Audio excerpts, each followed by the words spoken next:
निषाद समुदाय के लिए आरक्षण की मांग को लेकर वीआईपी सुप्रीमो मुकेश सहनी ने मुंगेर में बड़ी जनसभा को संबोधित किया। मुंगेर के हरिनमार दियारा में मुकेश सहनी की जनसभा में भारी भीड़ उमड़ी। मुकेश सहनी की एक झलक पाने के लिए ग्रामीणों का हुजूम उमड़ पड़ा। मुकेश सहनी ने इस मौके पर लोगों को गंगाजल देकर संघर्ष करने का संकल्प करवाया। वहीं सहनी ने कहा कि कई राज्यों में निषाद को आरक्षण मिला हुआ है, लेकिन बिहार, झारखंड और उत्तर प्रदेश में ये आरक्षण नहीं है। सहनी ने कहा कि पहले रानी की कोख से राजा पैदा होता था, लेकिन लोकतंत्र में अब वोट की शक्ति से राजा बनेगा। कि आपके बच्चे अच्छी जिंदगी जिए तो इसके लिए मात्र 2 काम करना है। एक रोटी कम खाइए, लेकिन अपने बच्चे को पढ़ाइए, लिखाइए, काबिल बनाइए।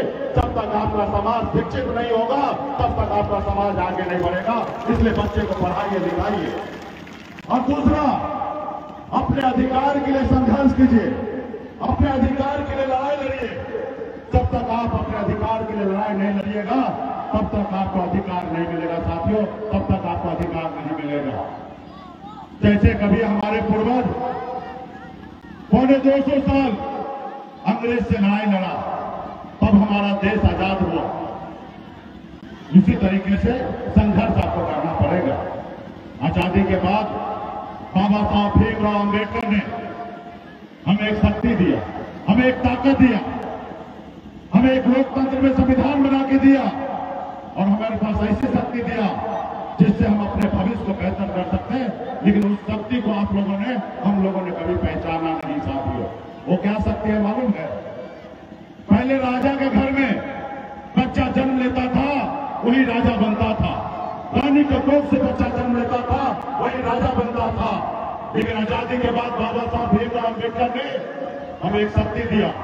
उन्होंने कहा इस देश के लोगों को कि अब राजा का बेटा राजा नहीं बनेगा, रानी के कोख से बच्चा जन्म लेगा, जरूरी नहीं है कि वही राजा बनेगा।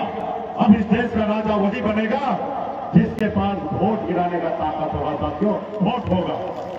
चाहे गरीब मजदूर किसान का बेटा हो या मल्ला का बेटा हो, अपने वोट के तौर पर राज्य का मुख्यमंत्री, देश का प्रधानमंत्री बन सकता है साथियों, प्रधानमंत्री बन सकता है। वहीं मुकेश सहनी ने कहा कि एक जमाना था जब निषाद टिकट के लिए भटकते रहते थे, लेकिन अब निषाद का बेटा ही टिकट बांटता है। एक टिकट मांगने के लिए दूसरे पार्टी के पीछे घूम कर अपनी सारी जिंदगी बिता देता था, एक टिकट नसीब नहीं होता था। लेकिन आज निषाद का बेटा टिकट मांगता नहीं है, टिकट बांटता है। ये हमारी ताकत है साथियों, ये हमारी पहचान है। देखिए साथियों, आपने देखा 2020 में आपके सहयोग से 4 विधायक हमने बनाया, अपने दम पर बिहार का मंत्री बना। आजाद भारत में पहली बार एक निषाद का मल्ला का बेटा के सहयोग से बिहार का मुख्यमंत्री बना साथियों, बिहार का मुख्यमंत्री बना। अगर हम समर्थन नहीं देते तो बिहार का मुख्यमंत्री नीतीश कुमार जी नहीं बनते। ये साथियों, ये हमारी उपलब्धि है। तब तक निषाद को कोई जानता नहीं था। लोग को लगता था कि निषाद मल्ला का मतलब होता है सिर्फ मछली मारना। हमने बिहार को बताया कि निषाद का मतलब ये नहीं है, मल्ला का मतलब ये नहीं है कि सिर्फ मछली मारना। निषाद का मल्ला का बेटा बिहार का नेतृत्व भी कर सकता है, हमने बिहार को दिखा दिया। मुकेश सहनी अत्यंत पिछड़ी जाति के सबसे उभरते हुए नेता हैं। बिहार में वो जिस गठबंधन की तरफ जाएंगे, निश्चित ही उसका पलड़ा भारी हो जाएगा। उम्मीद है कि आने वाले वक्त में मुकेश सहनी जैसे नेता बिहार के विकास में अपना अहम योगदान देंगे। Bureau report, Punjab Kesari TV. हमसे जुड़े रहने के लिए हमारे YouTube चैनल को सब्सक्राइब करें और नई वीडियो की नोटिफिकेशन के लिए बेल आइकॉन को दबाएं। अगर आप ये वीडियो Facebook पर देख रहे हैं तो लाइक जरूर करें और ज्यादा से ज्यादा शेयर करें। धन्यवाद।